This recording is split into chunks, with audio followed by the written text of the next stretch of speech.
Good evening, everyone, and welcome to the first webinar of the Yorkshire Sport Foundation Climate Series. I'm Andy Morgan, Media Manager at YSF, and I'll be guiding you through this evening, which is the first of 3 webinars taking place this week to coincide with COP26. Tonight's webinar was put together with sports clubs and community groups in mind. On Wednesday morning, we have our second webinar, which will look at the sport and activity sector as a whole. And finally, on Thursday, we have a Connect and Share event, which is all about talking through your successes and your challenges with other people with an interest in that area of work. You are, of course, more than welcome to book on those 2 if you wish. I know from looking at the attendee list from the 2 different the other webinars that there are a few of you who've already done that. So it'd be great to see you on that. And I hope you take plenty out of all the webinars you're able to attend. Now, Yorkshire Sport Foundation, we don't claim to be the experts, and it's only really in the last 6 months or so that we have begun to look more at what we can do to help in this most important of causes. If you get a few minutes later this week, then go to our website where to hear from our team. He heads up our climate group. He's blogged about where we are at the moment, and without wanting to steal his thunder, we are very much at the start, and we expect to learn just as much as you will from these webinars this week. People will be at different points in their, their personal life and their professional life, or in their role with clubs or groups. Now, to tonight then, and we've split this into 3 parts. Shortly, we'll be hearing from Chris Whitaker, Chair of BASIS, which is the British Association for Sustainable Sport. We'll then hear from Andrew and Clive, who are co-founders of Action for Sport, based in Bradford. And we'll finish up with a Q&A session. So please, at any point when you're hearing from any of our speakers, please do use the chat box, put your questions in there. We'll come to them at the end, and we'll get through as many as we can. We suspect that this is a sort of topic where people have a real passion, and we'll have plenty of questions. So please don't hesitate to ask questions and share some of the things that you're doing and have a chat with each other. So I will begin now by introducing our first speaker. And as I said, that is Chris Whitaker, who is Chair of BASIS, the British Association for Sustainable Sport. BASIS has provided expert help to sports clubs, venues, and governing bodies for over a decade, helping them to understand their impacts, set targets, and implement process to improve their environmental performance. So without taking up too much of what may be his first slide, I will hand over to Chris. Chris, thanks for your time this evening. The floor is yours. Thank you, Andy, and thanks to Yorkshire Sport for inviting me along. I'm not an expert either. I've worked in recreational sport, and I'm not a climate scientist or anything like that. I've literally learned through the sort of passion that I had around the environment, and obviously about the changes that the climate were wreaking on sport. So I got interested, 10 years ago in sport and climate change. So really, that's where my experience comes from. So just to give you a little bit of a background, I was lucky enough to work in sport for 10 years. I've played sport for all my life. I volunteer in sport. I do all the various things that people do in sport. So, my experience is from actually being in sport itself and seeing it. So that's how I've kind of learned. So I'm going to just stop my presentation. Sorry, having a bit of a problem here.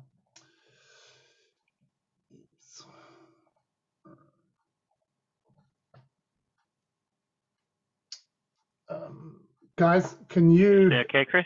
Yeah, no, I'm struggling here. I'm not getting the share screen. Right, okay. It's suddenly appeared. Thank you. Great. Okay. Right, so I'm just going to run through what we've done as BASIS and where we kind of see sport and its how it can become more sustainable. So that's who we are, and really we're all about the 3 E's there: the educating, the encouraging, and the influencing. And that really is the way that we're going to bring sport along with us towards our mission, which is really becoming the hub for sustainable sport, i.e. sharing knowledge, being able to lobby at the right levels of government, and that's that kind of thing. We work with those sorts of principles. Okay, so the one world, one team, one chance idea, and we very much center that around one health approach, okay? Because that really is what sport's about. It's about the health outcomes that you derive from them. There are also obviously the social benefits as well, which I'll talk a little bit more about. But if you look at how can we be more sustainable, and whilst that might appear complex, and it is, because there are obviously a number of factors in how you achieve sustainability, and I'll go through a few of those. But when we just take that simplified approach and we look at health, and obviously the pandemic kind of brought that very much into focus, you know, the health of society, personal health, and the impacts it had on both. So we're kind of trying to look at this sort of holistic approach and look at an approach that we can then scale up from, you know, that individual and that individual approach to health. So if we start and looking at recreational sport, and we're looking at the impact that sport has on the environment. Well, obviously the built infrastructure is one, and regardless of what sport you're in, there's going to be a built environment that you're going to be delivering your sport from, whether it's a track that you're putting down, whether it's a swimming pool that you're running your galas in, you know, the playing of indoor sports, the putting down of artificial pitches for cricket. There's going to be an impact on the environment. So we need to consider that carefully. You know, what is that impact, and are the benefits we're getting from those outweighing the sustainability? The benefits around sustainability. Obviously, there's sports and physical activity that delivers in the outdoor environment, and you can use the kind of natural infrastructure. But again, we need to be careful how we use it, and that we're not changing the environment to suit our needs in order to deliver sport that then becomes a problem for the environment. So these are all parts of the kind of considerations we need to bear in mind. So that when you start to consider it, how does climate change and sport, where do they intersect? Well, certainly climate change threatens to break sport apart, and I've given you some examples there on the right, and one of them you'll recognise, Upper Hopton Cricket Club, and that was an interesting case, because so really what I'm looking at here is pollution, and that top one is India versus Sri Lanka in Delhi, when they actually had to come off the field because the pollution was so bad, and they only went back onto the field with wearing masks and playing. So that was a major impact. It could have meant the actual series being called off, but it wasn't. They carried on with it. The one in the middle was, which I think really very much highlights the problem. So here we're talking about drought and then flood. Okay, so this was back in 2018, if you weren't aware of it. And the club, it was also impacted by the contractor going bust, which didn't help right in the middle of the job. But the drought was at the beginning of 2018, and it meant the ground dried up so much that basically it started to crack. And when they put down the soil, it all disappeared into the cracks. And then it rained, and that caused a problem, because then it all closed up, and the sand that hadn't disappeared was still on the top. So it meant they couldn't play for I think it was about 6 or 8 weeks, and had to play somewhere else. So, you know, the impact of that, loss of revenue, the rest of it. The bottom is a flood that was it's an American stadium, where basically the stadium was wiped out by the flood. So there are a number of impacts that the environment has on us, and they can be far-reaching, not just in terms of the postponement of a particular fixture, but all the knock-on effects from that. So, like I said, the financial part of it, if games are played, you're not collecting money over through your catering facility. You're not probably having to refund for certain elements, like if you bought teas in for a cricket game, you're having to refund for them. It does have an impact, a longer term impact. So in the context of climate change and the need to then make sport a more sustainable activity, how are we going to do this? So sport has a number of as I say, impacts, but it also has obviously a number of benefits. And there have been a lot of studies that have been done on it, and looking at the return on investment of sport on the society and the benefits of it. And probably, if in the greater picture, sport and its impact is outweighed by the benefits that it brings. But that doesn't mean we can't try and reach a sustainable method of running sport that we can, because obviously the most sustainable event you ever run is the one you don't actually put on.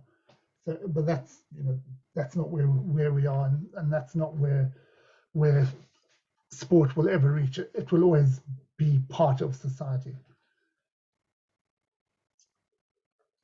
and that kind of translates into and actually and Andy and Clive will talk a bit more about that. Social justice and how that's important to sport.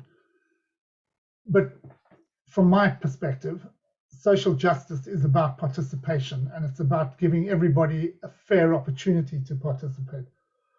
Well, if you're struggling with climate change and you're struggling with the effects of climate change on your sport, that immediately throws up barriers. There might not be barriers of your own making, but they're barriers for people to take part in sport. So, for example, if you having, and I'll just give you some sort of typical examples. It could be temperatures remaining at below freezing for weeks on end. Well, that's going to be pretty difficult to get people participating in your sport. It could be temperatures in the 40s, which we saw last year. That's going to be a health risk. So it's about how we try and minimize those risks to keep sport open and accessible for everyone. So just looking at just a kind of graphic, looking at sport, the benefits of participation, and we know that the social benefits from inclusion, from mental health, from helping with the crisis around obesity. Sport plays a big role, and social justice delivers part of that. So can we become a social activity, a sustainable activity, sorry? Well, probably, yeah, but it's going to only happen if we lead the way and we use innovation as part of that change. So if we look at the three, and these are the kind of three key pillars of sustainability: social, the environmental, and the economic. Well, here, these are just some ideas about how you as a community club could think about and re-plan the way that you deliver your sport. Okay, so we're talking about systemic planning, systemic change. So when you're thinking about delivering sport through your particular activity, you think about the way that you do it, and you think about it possibly in those three particular buckets. So take the social sustainability side would be around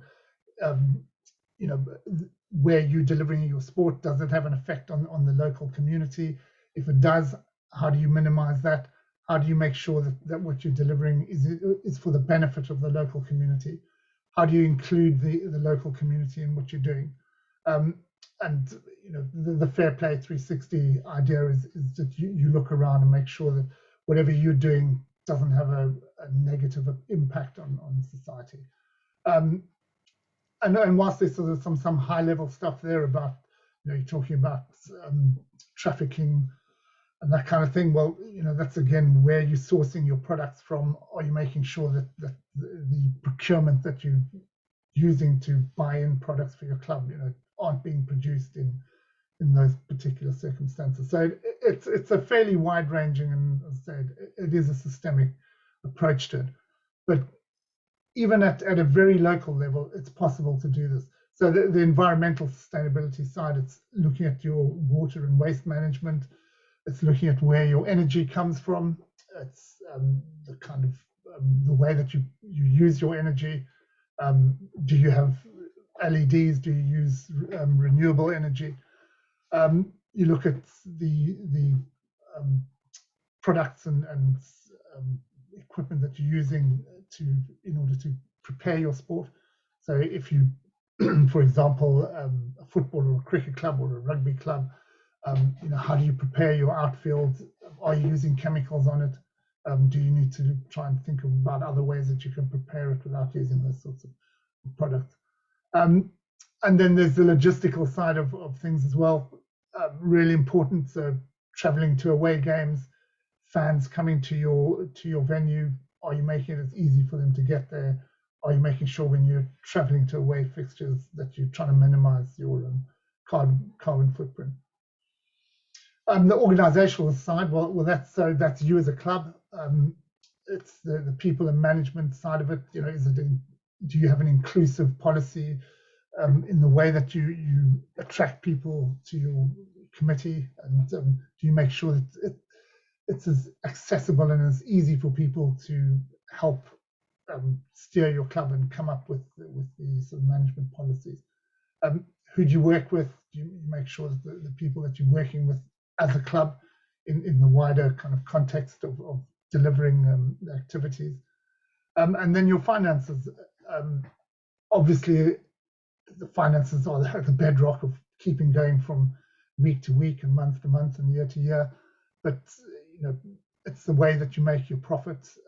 Is there a kind of circular economy that you can introduce within your club to make sure that the money that you're generating stays within your club and within sport?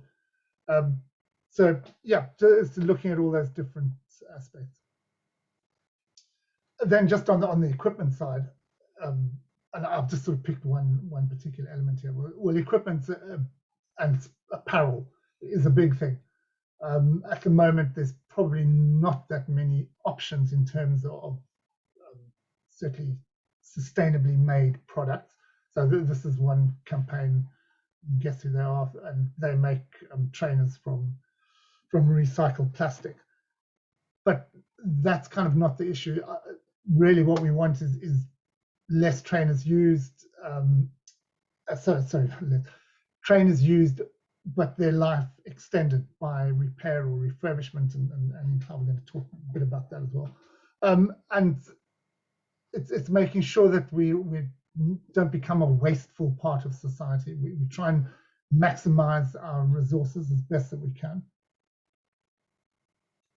So there's a kind of framework that you can work with. So these are just getting the strategy in place. That's a way to do it. How do you reduce your energy? Certainly the built environment, how can you reduce the impact of it? And there's some ideas on what you can do. Efficiency and sustainability often go together. So the more sustainable you are, often it just means being more efficient. So for example, energy use is a kind of a very good example of that, and how you can make that work for you. And then in terms of renewables, again, an important element to consider. So this is again with the built environment. The off-site renewables, well, that's about getting to games using, for example, electric transport, or where you can charging up from renewable sources. And if at the end of that you still need to carbon offset, it's doing it through rather than sort of rather discredited kind of carbon offset schemes that are out there. It's maybe looking at carbon credits, which are part of the new environment bill that's just going through Parliament, and will offer people the opportunity to buy them. So I just want to end it off with a couple of quotes, and there was a great one. Everybody thinks of changing the world, but they don't think about changing themselves, and that's as true for me, I'm sure, as for everybody. It's kind of getting yourself into that mindset of I'm part of the problem, and it's me personally that needs to make the changes. But then you never change things by trying to fight what's there. You actually need to change and build something that's new, and that's where innovation and certainly the kind of way that it's going in terms of using technology to improve our sustainability is one way, and certainly I would hope, it's going to be in terms of sport, is going to help kind of lead us towards a more sustainable future. But it's not something we can rely on entirely. It's still about us that has to make the changes. And I was going to end on this, because this is a kind of, you look at that picture and it is shocking to our eyes in 2021. That was 50 years ago. Okay, this was this guy, the guy in the middle, trying to push that woman out of the race because it wasn't open for females to take part in. Well, in 50 years, obviously we've come a long and massively good way in terms of female participation in sport. But that took 50 years, and we certainly don't want to be taking 50 years in trying to change our environment. So thanks, Andy. I hope that's set some questions for people, and if they want to ask them, we can keep them to the end or whenever you want. We've got a couple. We'll keep them to the end, and we'll bring yourself and Andrew and Clive. We're just about to introduce that, but before we do switch the camera off, Chris Cutforth has put in the chat box. I guess he's mentioned national, regional, and local sports awards could or should have a category on sustainability to showcase and celebrate best practice, which I'm sure is something you'd echo. But on a basis, you not too long ago had your own award, didn't you? We did. It was the first time we'd run them, and that was to kind of celebrate our 10th year of being around. And there were social impact awards and various categories. So hopefully next year, people will enter them. Anybody can enter them. They don't need to be basis members or anything like that. Yes, fantastic. Right, you can have a break, Chris. Turn your camera off, get a drink, and we'll see you again shortly. One of the winners we were chatting with Chris and Andrew and Clive were about to introduce were from the Rhondda Valley in South Wales, and they do something very similar to Action for Sport. And the co-founders for Action for Sport, Andrew Kenure and Clive Michallat, join us. Action for Sport is dedicated to promoting sport, preventing barriers to sport, and to protecting the environment. And Andrew and Clive have joined us. They're going to talk through the next 15 to 20 minutes. It seems to have gone very dark in your orange background. I don't know. I know, is that how sustainable you are, that you've turned all the all the lights off as well? I shall leave you to have a presentation, and we'll come back to you in 15 or 20 minutes for a Q&A with Chris and yourself. So if anyone, if you've got any questions on the back of what Chris has said, or any questions as Andrew and Clive are talking through this, then please put them in the chat box. So thank you two for your time. Over to you. Thank you very much. Thank you, Andy, and thank you to Yorkshire Sport Foundation for inviting us to speak today.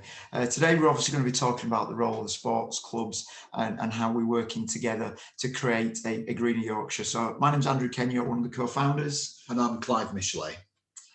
So today we're going to be talking, like I said, about how sports clubs and voluntary organisations can work together to work on a greener Yorkshire. We're going to cover the background and objectives of Action for Sport. We're going to look at an overview of what we focus on, which is sport, poverty, environment and children. We're going to focus that then on Yorkshire, and then we're going to look at some of our projects, and then we're going to bring it right up to date with the COP26 and ways that we can work together with some simple implementation to build towards that greener future for sport. On the right hand side of the screen there, you will see Action for Sport's three main objectives as with the Charity Commission. But they can be summed up into three very, very simple parts, which is one, we're here to promote sport. We're here to remove those barriers to sport. So if there are children that can't afford to play sport because they don't have equipment, we work really hard to make sure that we provide them with the kit and the equipment that they need to do that. And our final one is protecting the environment. Now, we don't have a separate environmental policy. We don't sit around and think, how can we make this greener? All that we do is we make sure that the environment is incorporated into every single project that we do. So working together, it feels there in the background. So why do we focus on sport? Well, this is one of those occasions where I'm sure we're preaching to the converted. I mean, the government back in '95 obviously came up with the paper Sporting Futures, and then in '96 we had the birth of Sport England, and it's all about the benefits, physical, mental, social and community, economic, and of course that individual development. And that's obviously one of the things that underpins action for sport. The second is a focus on poverty.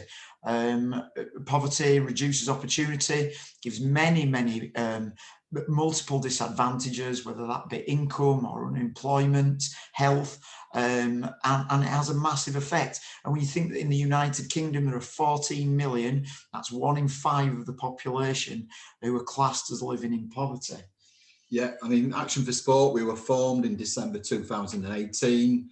Both myself and Andrew worked in City Secondary School in Bradford, and we saw the poverty firsthand. We saw some children not being able to do PE because they simply didn't have trainers, football boots, kits. The families simply couldn't afford those as well. So in some cases, some children even sort of skipping school simply to avoid the embarrassment of asking their PE teacher for some kit. So, you know, me and Andrew decided December 21st, 2018, that we had to do something about this. And, you know, we've gone about that as well by sort of getting a strong group as well of ambassadors around us and building our sort of network as well. And really getting a supply line of the general public really to donate sporting boots, trainers and kits. We have over 1,600 boots and trainers at the moment. We're currently in talks with primary schools and secondary schools in Bradford. We need obviously to get those to disadvantaged children as soon as possible. Thank you, Clive. And obviously our other main focus is the environment. I studied environmental science years ago at university, and I think back then the environment was seen as something which was really not connected to the world that we live in. But I do believe now that we've woken up and we realise that we do need to take this drastic action now. And sport has got to be a massive part of that. I draw your attention to the 4th bullet point. This shouldn't stop us doing things though. This is just the way we need to rethink our approach, and that we need to work with everything that we do. The environment has got to be at the centre of that. I like the quote at the bottom, which basically says we haven't been given this planet just to use. We're just safeguarding it for the future generations that will come along after us. And like I said, we don't have an environmental programme as such. It just fits into all our projects. Children living in poverty is massive. As Clive said, we both worked in schools for years, and we've seen the impact that this has on physical health, mental health, well-being, underachievement, feeling safe, and of course, stigma and bullying. Yes, one of the schools that I visited, part of my job was sort of almost like a consultant, focusing on attendance behaviour and so on, and bullying. Went into a school in the city of Bradford and spoke to a boy called Raheem. I spoke to him in the January. In the September, on his very first day of school, he'd had all his sporting kits stolen. His mum saved for months and months for football boots, trainers and full kits. Within hours, that had been stolen.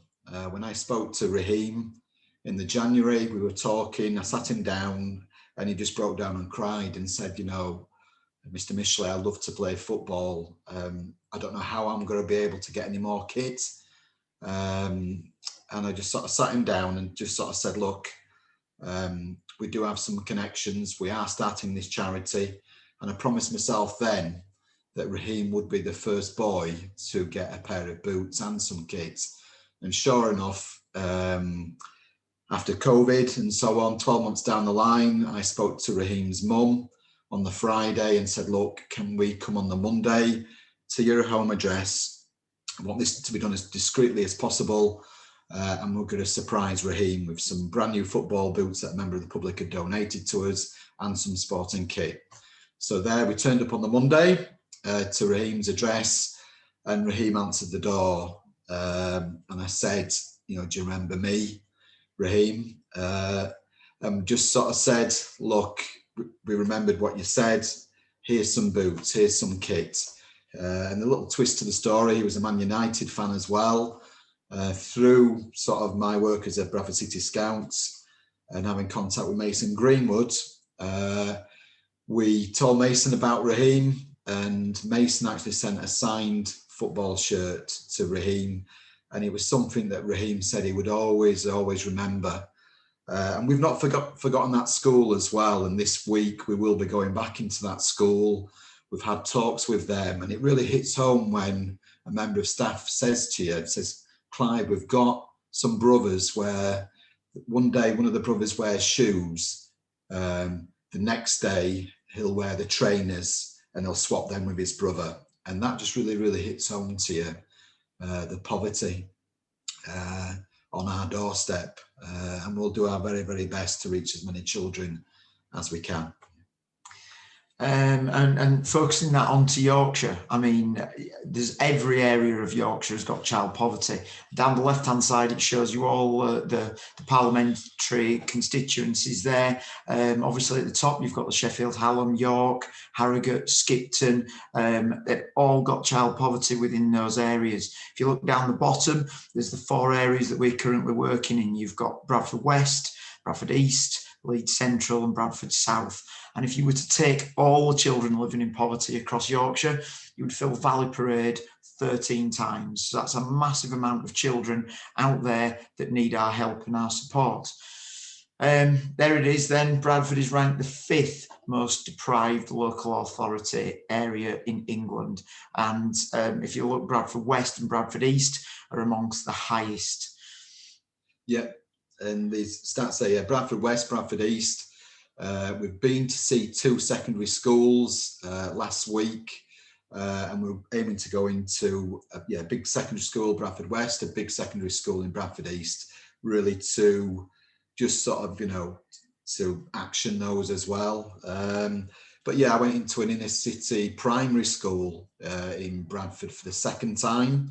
I originally went in there 4 months ago. Gave a boy, Bobby, some trainers. Well, his mum got in touch with me again and said, Clive, is there any chance of maybe some bigger size ones now? He's outgrown those boots. But she said, let me tell you as well, she said, you don't realise, she said, simply by what you've done by giving us those boots, giving Bobby those boots, is a different person. When he pulls those boots on, he's a different child. He's a lot happier. Socially, he's improved, she said. He's joined a sporting academy now as well, and he's just a different child, and you've given us that opportunity. And I sort of corrected her in a polite way and said, well, it's not us, it's not Action for Sport, it's the general public. We're just a small cog as well, and we purely rely on the donations of the public to reach as many children as we have. But I came off the phone, and everything that me and Andrew and everybody else have been saying about you can really change lives, it was all of us were changing that lives. And that really choked me up that Bobby was a changed child. He was a happier child. And that was really touching, yeah.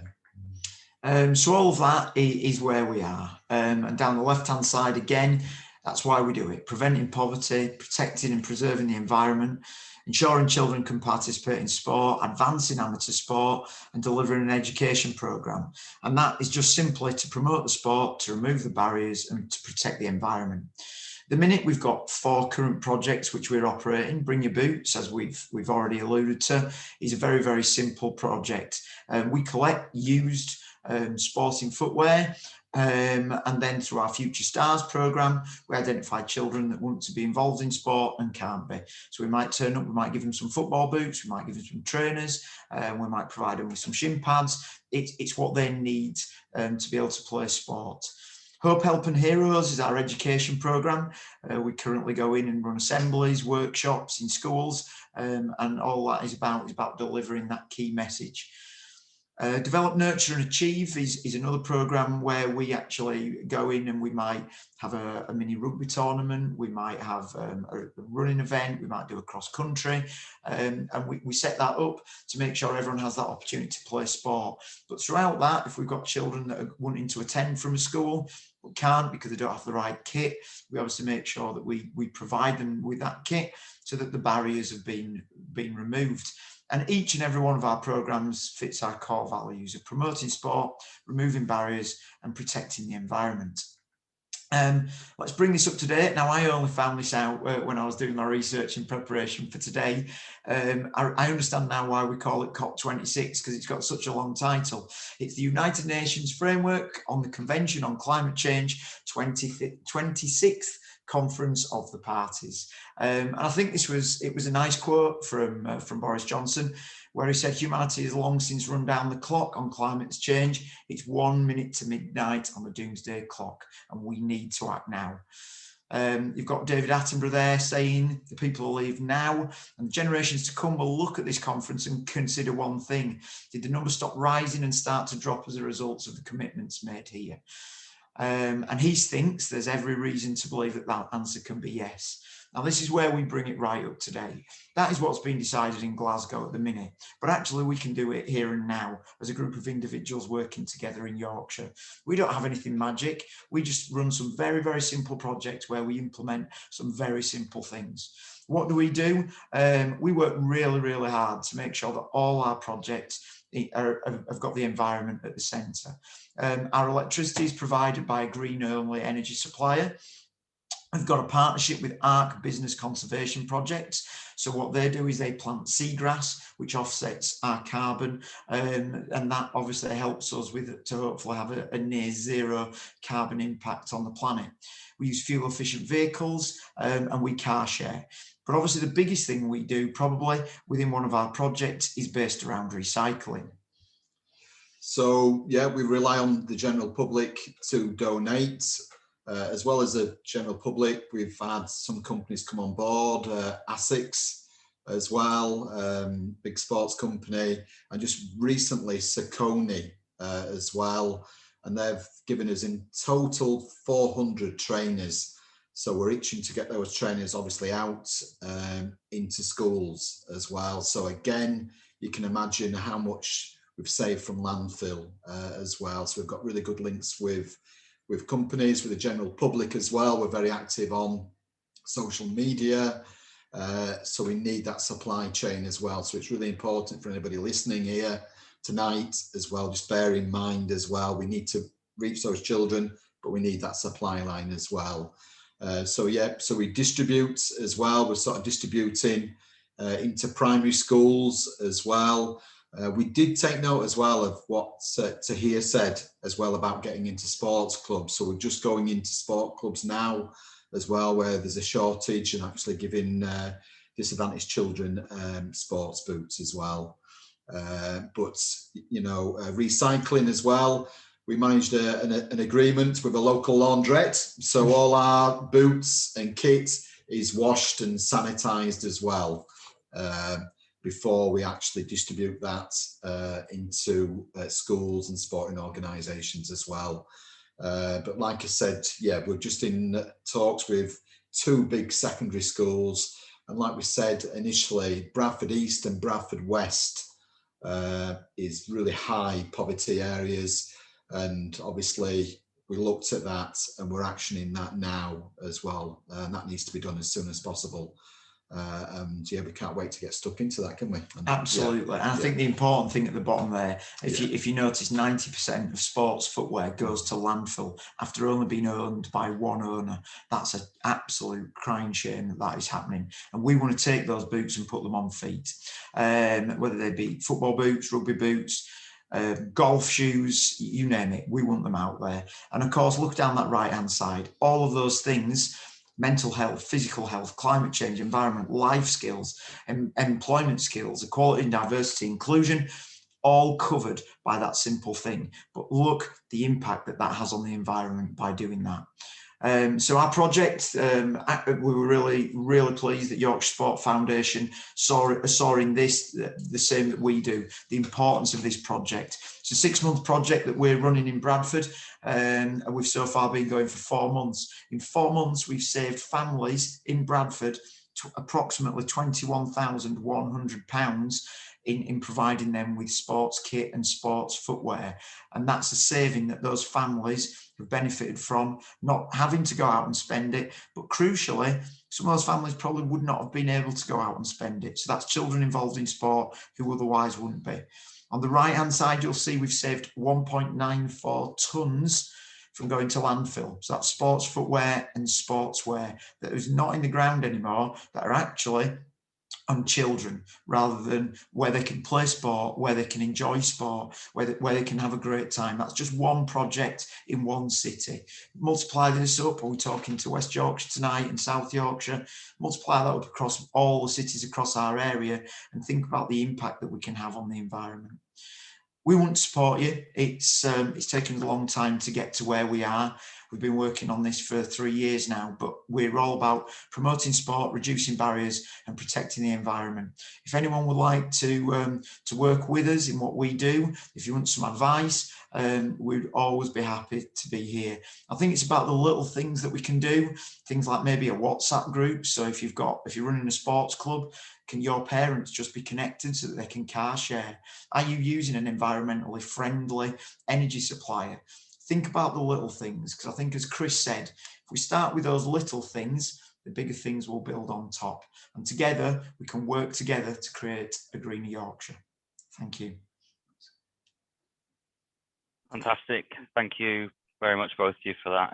It's inspiring to see what you're doing. You know, it all links back to the climate, but, you know, putting boots on feet of children so they can go out and play sport. We know what the benefits that playing sport and being physically active can bring, and Chris Cuffless put in the chat box, action on climate also helps to address other big issues like poverty, equality and social justice, a concept of multi-solving.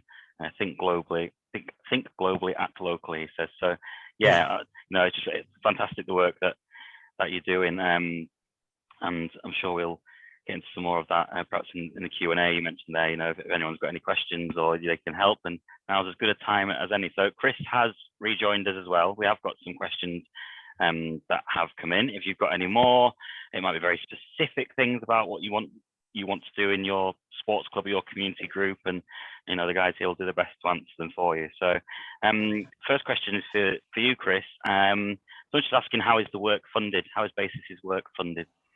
So we're a members association, so sign up as a member, and we've got most of the NGBs on board as members. So that's helped to give us a kind of critical mass, if you like, to be able to, you know, come up with that single voice for sport. And then as a bit of a follow-up question, there is any thoughts on or ideas on how public funding, perhaps including the National Lottery, could or should be used to incentivize or reward sports organisations for addressing climate and sustainability issues? Yeah, that's a tricky one, because I worked in facilities and investment. That was my day job, and that was the kind of knee-jerk reaction initially, was about there should be conditions put on funding. That's, you know, if you're rebuilding your clubhouse, that you need to build it using the sustainable materials, and try a sort of passive house approach to the way that you produce it. And whilst that obviously is the outcome that we want, the reality is that, you know, the club or organisations has got a limited amount of funding in order to produce the new build, so therefore has to kind of compromise in what it is producing. And again, it's, you know, you're weighing up the social benefits that they're going to produce as a, you know, with their new sports facility. So, but however, I think, and I think we're going to find Sport England in the next iteration of their funding are going to be including certain sustainable outcomes that will have to be met as part of the funding regime. which I think is the right way to go.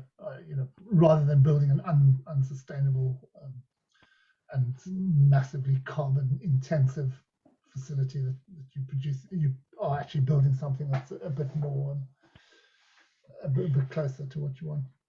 You spoke a bit when you may have mentioned in your presentation, but certainly we were speaking last week and you were sort of talking through basis. You mentioned sort of around a bit of a lobbying role as well to try and increase the profile. As a, I guess, double question, what successes have you had for basis point to over the last 10 years, and what would you realistically like to achieve, or what do you hope to achieve? So the first question, what have we achieved? I think the biggest thing we've done is to kind of bring, so really we started originally as a sort of events based and venue based, okay, in particular. So our first group of members were, Wimbledon, the Emirates, horse racing, sort of fairly key, golf, and so that was kind of drove our vision of sustainability, but we've broadened it out into a much wider role, and that's kind of where I came in. Like I said, my interest was in the recreational and the social side of that, those three pillars, and I think we're now getting to the position where we get, so most of the referrals we get are either through government type organizations. So I think we're making a sort of cut through in becoming the voice of sport, and that's where we want to get to. We genuinely want to be, we set up as a not-for-profit social enterprise. That was the original idea, to be a knowledge share, a hub of knowledge, so that people can, whoever they are, a small single single venue, through to massive stadiums can be talking to us. Brilliant, thank you. And Chris, who's sent in a couple of questions for you. Chris, he's also he's put into the chat and say, can he say something? So we've brought Chris onto so Chris, you should be able to unmute yourself shortly. Chris Cuthbert, from Sheffield Hallam University. Can you hear me? Yes, can you hear me? Yeah. Andy, thanks for letting me speak. I'm very conscious that this is an event mainly for sports clubs, so I'm going to be really brief because I don't want to dominate the discussion. Chris, it's really nice to see you. We met online a couple of months ago. I will follow up with you offline afterwards. There's a few things I'll chat to you about. My quick question, and it is a bit of a strategic question. Apologies for that. Your relationship with Sport England. I mean, I'm pleased that they seem to be embracing this, and as you said, they're looking to include this within their funding. But I just wonder, your organisation, you say you want to be the go-to organisation, which is a great aspiration. I'm just wondering, I mean, do you have any competitors? Are there other organisations that are trying to do the same thing? And if not, is there a case for you to actually get into a strategic partnership with Sport England so that you can do some of the work on their behalf? Is that something that you've considered? Yes, in fact, you're kind of very much articulating exactly what we are doing. So we've just come off the back of a meeting with Sport England, UK Sport and Recreational Alliance, APSI, and the SGSA. Yeah. For exactly that purpose. So when we presented to them, we presented a set of principles and a 10-point plan for the kind of part of the Build Back Better thing, which has kind of now lost its credibility. But and it's about where we want to see sport, and how it's going to transition to into a sustainable activity. And so 3 of those have actually signed up to it. The other 3 are debating. I'll leave you to work out which ones they are. Yeah. And the idea then would be, so I suppose our vision is to be the NGB of sustainable sport. Yeah. And yes, there are other people. I think that's the problem with sport. There are lots of great initiatives out there. Andy, the Action for Sport is a kind of classic example of that. And there are plenty of initiatives and things happening, but it still doesn't seem that we have the cut through with government, because if you look at COP26. So whilst there was sport was kind of represented there, there was no really big voice for it. No.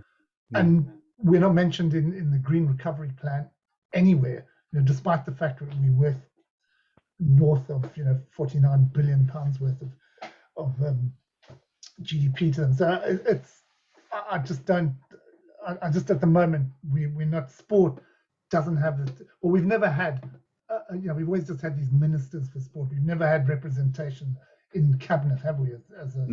No. But I think my final comment would be, like, this is the most important issue of our time, isn't it? And ideally, sport needs to be speaking with one voice on this subject. I couldn't agree with you more. Yeah, so I'll leave it there. Thank you. Thank you, Chris, and thank you, Chris, for taking that question. Andrew and Clive, I touched on before I introduced you that one of the recent winners of the BASIS Awards, I believe, was an organisation or sort of voluntary group doing something very similar to you in South Wales. Have you spoken to any of the groups doing similar? Chris just mentioned there are lots of initiatives like this, and what sort of have you picked up from them that you might be looking to introduce into Bradford or Yorkshire further afield? Yeah, we met with Chris the other day and had a good conversation, and he's kind of linked us up with the organisation that you're referring to, working in Wales. We've been learning from the start, if we're honest, Andy.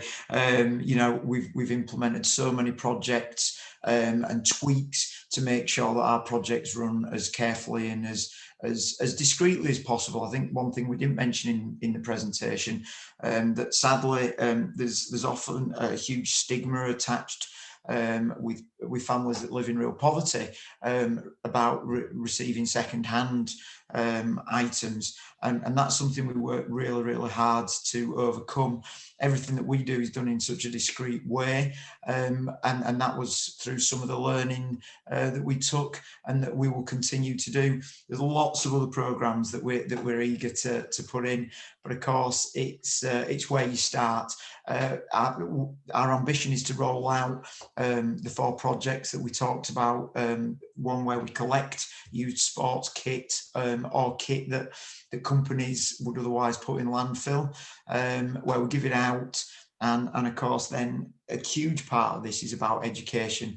I'm a former secondary school teacher. It's when me and Clive worked in secondary schools, so we also know the importance of working with the future generations about making sure that we are working to make sure that we protect the planet to the best of our ability. We have a key message in there about kindness as well, and community, and bringing all those things together. So yeah, we've taken a lot of learning from other projects or even tweaks that we've done that haven't worked ourselves, Andy, and obviously we'll continue to do that. We'd like to be to spread this across the whole of the Yorkshire area in the coming months and years, and then take it out further after that. Fantastic. Chris, we said, this is for sports clubs, community groups, either referring back to examples of clubs who community clubs who are doing good things, or just your own sort of insight on what would be the things you'd be advising clubs to do, perhaps more practical kind of thing, like watch this and got the background and gone, yes, we want to do more, and feeling enthused and inspired. What sort of things, again, would you advise them, and what are examples perhaps of good practice that you've seen from other community clubs around the country? Okay, so the first thing I would say is that they need to do a kind of an assessment of look at and do a kind of almost like a carbon plan. Have a look at their footprint. If they use those areas that I put up on the slide, to try and then understand what it is they can change. Okay, because that's probably the most difficult thing. So you can do there are basic things you can do. So the renewable electricity is one, and sadly there are not as many companies out there as there used to be, but they are out there. So switch to renewable. Make sure that you're doing all the kind of obvious things like insulation, like changing to LEDs, like doing all the kind of real, just small little changes. But then it's also around the accessibility. It's about the making sure you're part of your community. all those are encapsulated within the whole, how do I become more sustainable? It really is a systemic change, but you can't change unless you know what it is that you have to change. So you've got to do the measurements first. And to do that, there are a lot of frameworks out there that you can use. Okay, you can come to us, and we can give you some pointers as an organisation. But I would say if you go out and research, you will find that there are frameworks that you can use. So you're nodding along enthusiastic there, Andrew. Is there anything that you want to add to that? Either practical tips? You did mention a couple of simple things like WhatsApp groups for lift share and things. Is there anything else that you put in place as an organisation? You said it sort of runs through everything you do, so you perhaps do it almost second nature. But what are some of the things that you find have been quite relatively straightforward to implement and still have an impact? Yeah, I think definitely simple things are just like, I'm a junior football coach as well, and as part of that, we've set up that WhatsApp group because we realised that we had families travelling from the Bradford area to the Leeds area, and they're all going, one child, one parent in a car. Well, it's a real no-brainer just to set up a simple WhatsApp group where everyone works out how you can car share. Some very simple things that we do in terms of just making sure we will both as co-founders be going to a meeting somewhere. We live a couple of miles apart. We make sure one of us collects the other one on the way there. Just really, really simple things. And I think actually, the recycling of sports footwear, you just look, when we worked out, how much we'd save, nearly 2 tons in 4 months. That's almost a byproduct of making sure that those trainers go onto somebody else's feet. 90% after one use go to landfill. But actually, that's about getting those on those people's feet. But actually, it also obviously reduces the amount going to landfill, reduces the amount of new trainers being made, etc., etc. It's just that education, isn't it, as well, which, like we said earlier, is just as important as well, that act of kindness, and our aim is to educate a generation really as well. And I guess it's just not the children, is it?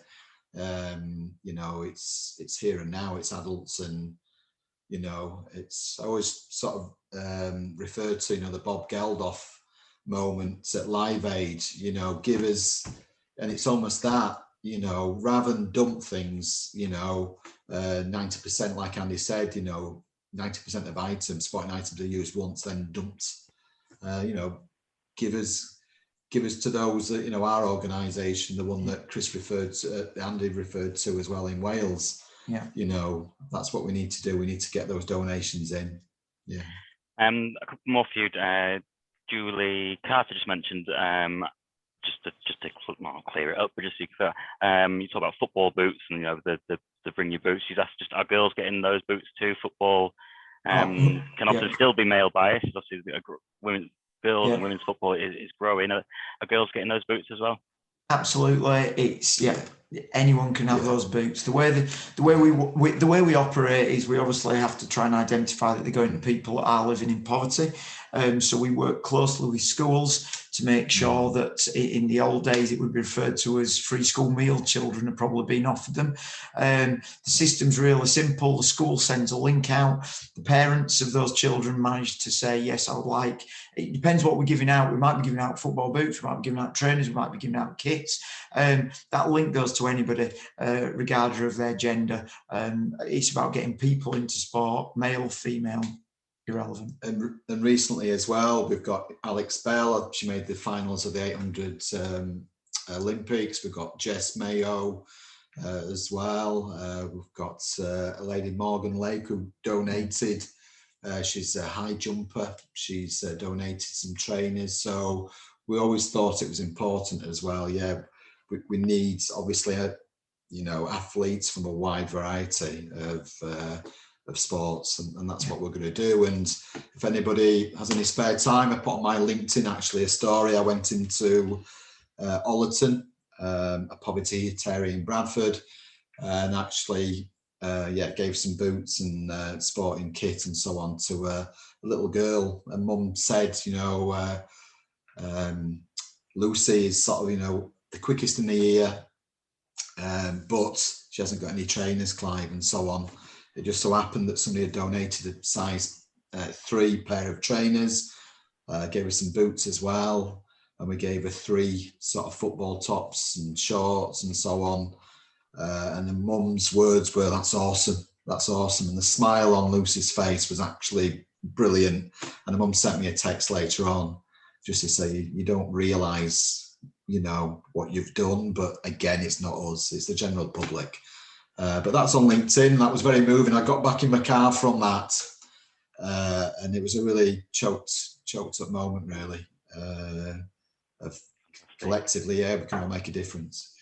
And on that, we have had a question. Some contact details, both for, first of all, for donations of kit. Where can you might have a chance to put it in the chat box if you do, either Andrew or Clive. But what are the contact details for donating kit, first of all? We previously it was a little harder, but it's just about to get a lot easier. We've just got an agreement with Leeds City Council, so all of the sports centres across Leeds, I think there's 12 or 14, can't remember off the top of my head. Each one of those is going to have a wheeler bin where you can turn up and put it in. That's also going to be going across Bradford as well. They want to trial that at one to start with, but then that's going to roll out obviously as soon as that's been successful, which we know it will because it's already been done in Leeds, and we're working with other local councils. Apart from that, you can email us. I'm sure somebody could put this in the chat for us. It's info@actionforsport.org. So that's info@actionforsport.org. The second part of that, just to finish this bit off, so from the same person, I'm not sure if it's Mel Joe, so not just Mel or it's Joe, but appeals for funding for suitable projects. People want, how people go about perhaps getting involved or putting themselves forward. You say links are through schools. I don't know if that's sort of leading towards if they feel there's a suitable project that might benefit from getting the boots or the kit, if I've interpreted that right. If I haven't, whoever's put that in, please just try and clarify that for us. But is there any way that people can get involved that way in sort of putting themselves forward, perhaps, or putting groups forward? As in to collect for us, is that what you think it means, Andy? I'm not entirely sure. Like I say, it says, can we have some contact details for both donations of kit, which you have done, and appeals for funding for suitable projects. So, yeah, if you've got time, whoever sent that in, to just perhaps try and put that across. If I've not got it across very well, and please put that in for us. We have come to 7:30. We did say at the start, you know, we're learning as well. We wouldn't take things from this webinar. When we were planning the series, we were sort of unsure, and there'll be people on this call who are all at different stages, if you like, of where they are and their understanding and what they are doing. So in terms of just getting how this has gone for everyone, we're just going to pop up a very quick yes/no question. Please answer obviously honestly, not you would do it otherwise, but just give us an understanding of whether this event has worked for what you wanted out of it. So the question that's going to pop up very shortly is, do you feel better informed as to the way sports clubs and groups can contribute to addressing the climate emergency? My internet connection comes unstable, so if my voice went a bit funny there, I apologise. If you can just put that in, yes or no, it'll give us a very quick snapshot of whether this event has worked for what you wanted. I think regardless of whether you put yes or no, then we're also going to just drop in the chat a feedback survey for the event, a very short one, but we want to know what comes next for all of us in terms of what we can do more of, and we want your input into what that will be. It's just been dropped into the chat box now, so if you've got time to, you know, regardless of whether you've put yes or no, we'd really value input on the event itself in a bit more detail and what comes next, because then we can shape what comes next for all the people on this call and others as well. So there's someone's just put, which might have been the question for Andrew and Clive, is there a way for us as a project to request aid in terms of our children getting kit or boots? Is anything in place? Would that be the email again, or? Yeah, again, sorry, I understand that question now. Yes, if you know of children in your particular sporting organisation that you would like us to help out, absolutely, info@actionforsport.org. Drop us an email and we'll do what we can, you know, to support anyone that wants to get involved in sport and is having difficulty, you know, to fund the kit that they need. Have a look at the website, www.actionforsport.com as well. All the details and phone lines on there. Brilliant. Fantastic. thank you to Andrew, to Clive, and to Chris for your time this evening and your preparation. Really appreciate it. Thank you everyone who's joined us. As I said, we've got a couple more webinars this week. One on Wednesday, but it's 11:15 to 12:15. We've got Richard Lindsay, who works for Birmingham FA, who has got a Save Today, Play Tomorrow initiative, which I think will be really interesting to hear about. And as I said, the Connect and Share event on Thursday, which has an opportunity for a bit more conversation. So thank you for your time. Hopefully see some of you on Wednesday or Thursday. If not, please do take time to fill in that feedback form and we can get some more either events like this or more newsletters and things out to you with the information that you need. So have a good evening. Enjoy the rest of your week. Thanks. Thanks, Andy. Thank you. Bye.